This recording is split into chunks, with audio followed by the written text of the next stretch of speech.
Everyone, आज हम पढ़ेंगे पाठ 7 में पढ़ेंगे आओ चिड़ियाघर चले। चलिए हम शुरू करते हैं पढ़ना। गर्मी की छुट्टियां शुरू हो गई थी। उमंग और सोनम काफी उत्साहित थे। वे मम्मी पापा के साथ कहीं दूर घूमने का कार्यक्रम बना रहे थे। हर बार की तरह इस बार भी वे दार्जिलिंग शिमला आदि हिल स्टेशनों पर जाना चाहते थे, मगर मम्मी पापा ने इस बार नानी के घर दिल्ली जाने का कार्यक्रम बनाया, क्योंकि उन्हें नानी से मिलने काफी समय हो गया था। उनको देखकर नानी बहुत खुश हुई। नानी पूरे दिन उनके साथ हंसती खेलती रहती थी। उनको अच्छे अच्छे पकवान बनाकर खिलाती थी। रात को सोते समय एक दिन नानी ने उनको पशु पक्षियों की कहानी सुनाई।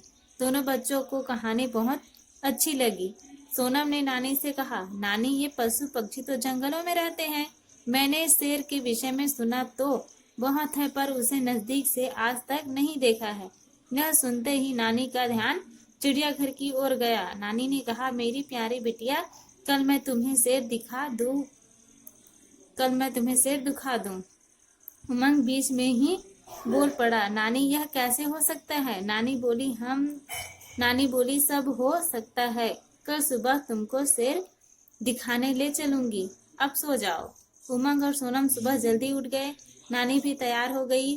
सब लोग चिड़ियाघर की ओर चल दिए। दिल्ली का चिड़ियाघर मथुरा रोड पर पुराना किला के निकट है। इसमें तरह तरह के पशु पक्षी हैं। चिड़ियाघर देखने के लिए टिकट लेना पड़ता है। नानी ने टिकट लिया। सोनम ने नानी से पूछा, नानी, यदि यहाँ शेर हम पर आक्रमण कर दे तो हमें कौन बचाएगा?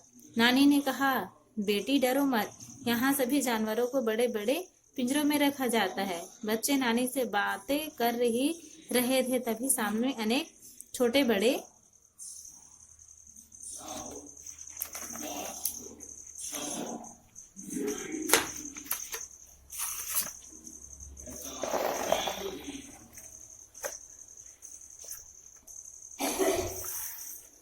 मोर दिखाई पड़े। नानी ने कहा, बच्चों, यह हमारा राष्ट्रीय पक्षी है। सामने के पिंजरे में एक बड़ा भालू इधर से उधर घूम रहा था। कुछ बच्चे उसे बाहर से चिढ़ा रहे थे। तभी नानी ने उन बच्चों से कहा, जानवरों को तंग मत करो। रास्ते के दूसरी ओर एक बहुत बड़ा तालाब था, जिसमें रंग बिरंगी व सफेद बतखें तैर रही थी। कछुए भी अपने मस्त चाल से पानी के अंदर बाहर आ जा रहे थे।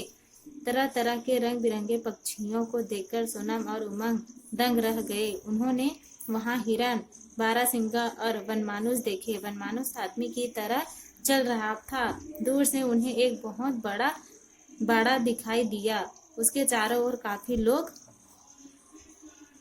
खड़े थे। नानी ने कहा, यह शेर यहाँ शेर रहता है। वह बहुत तेज, फुर्तीला और शक्तिशाली जानवर होता है, इसलिए उसे बड़े और मजबूत बाड़े में रखा जाता है। शेर को देखते ही सोनम और उमंग ने नानी का हाथ कसकर पकड़ लिया। उमंग और सोनम ने चिड़ियाघर में घोड़ा, जिराफ, नीलगाय, जेब्रा तथा अन्य जानवर भी देखे। जिराफ की गर्दन बहुत लंबी थी। शाम होने वाली थी। नानी ने कहा, बच्चों, तुम शेर देखने के लिए कहा था, वह तुमने देख लिया। चलो अब घर लौट चले। इसके बाद सब लोग चिड़ियाघर की मधुर यादें लिए घर की ओर लौट गए।